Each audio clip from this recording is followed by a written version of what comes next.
میں آپ سے یہ جاننا چاہتا ہوں کہ آپ نے 1970 میں الیکشن بھی لڑا تھا ذوالفقار علی بھٹو صاحب کے خلاف، لیکن سوال میرا آپ سے یہ ہے کہ یہ جو ان کی پھانسی کو عدالتی قتل کہا جاتا ہے، اس سے آپ اتفاق رکھتے ہیں؟ جی ہاں، میں سمجھتا ہوں کہ یہ واقعی ایک طرح سے عدالتی قتل ہی تھا، چونکہ آج تک کبھی بھی ایسا نہیں ہوا کہ جس کے خلاف ایلیگیشن جو ہے وہ کانسپریسی کی ہو، تو اسے ان لوگوں کے ساتھ ہی شامل کر کے سخت سے سخت ترین سزا دی جائے، یعنی پھانسی کی سزا دی جائے۔ کانسپریسی کے تحت یا سازش کے تحت ایسی سزا نہیں دی جا سکتی۔ اول تو سازش کو اسٹیبلش کر سکنا یا پروو کر سکنا ہی مشکل ہوتا ہے، لیکن بھٹو کے کیس میں یہ جو قدم اٹھایا گیا وہ میں سمجھتا ہوں کہ وہ زیادتی تھی، اور آج تک یہ جو کیس ہے ان کا، اس کو کبھی بھی کرمنل لا میں ایک سند کے طور پر پیش نہیں کیا جاتا۔ آپ نے بھی 1970 میں الیکشن لڑا تھا بھٹو صاحب کے خلاف۔ آپ یہ بتائیے کہ آپ تو فرزند اقبال تھے، لیکن وہ کون سی وجہ تھی کہ فرزند اقبال بھٹو صاحب کے مقابلے میں ہار گیا؟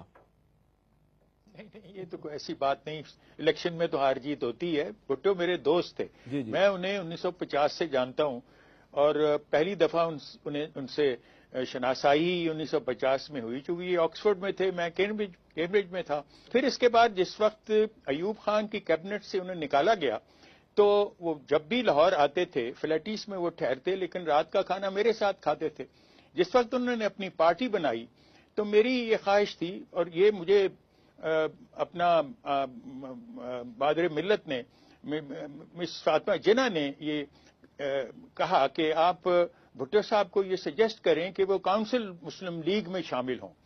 تو میں نے ان سے یہی کہا کہ آپ اپنی پارٹی مت بنائیں، آپ کاؤنسل مسلم لیگ میں آئیں۔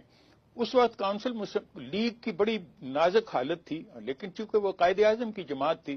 ہم سب کی یہ خواہش تھی کہ وہ نئی پارٹی بنانے کے بجائے مسلم لیگ کے پلیٹ فارم ہی سے اپنا اکنامک یا اپنا سوشل پروگرام جو ہے وہ دیں۔ تو میرے ان سے اسی بات پر اختلاف تھا، اسی بات پر ہم نے الیکشن بھی لڑی، لیکن الیکشن کے بعد میں سمجھتا ہوں کہ ان سے ہارنا میرے لیے ایک فائدہ مند بات ثابت ہوئی، کیونکہ جس وقت ان کے قتل کا مقدمہ شروع ہوا تو مولوی مشتاق نے مجھے کہا کہ you are known as a very famous criminal lawyer,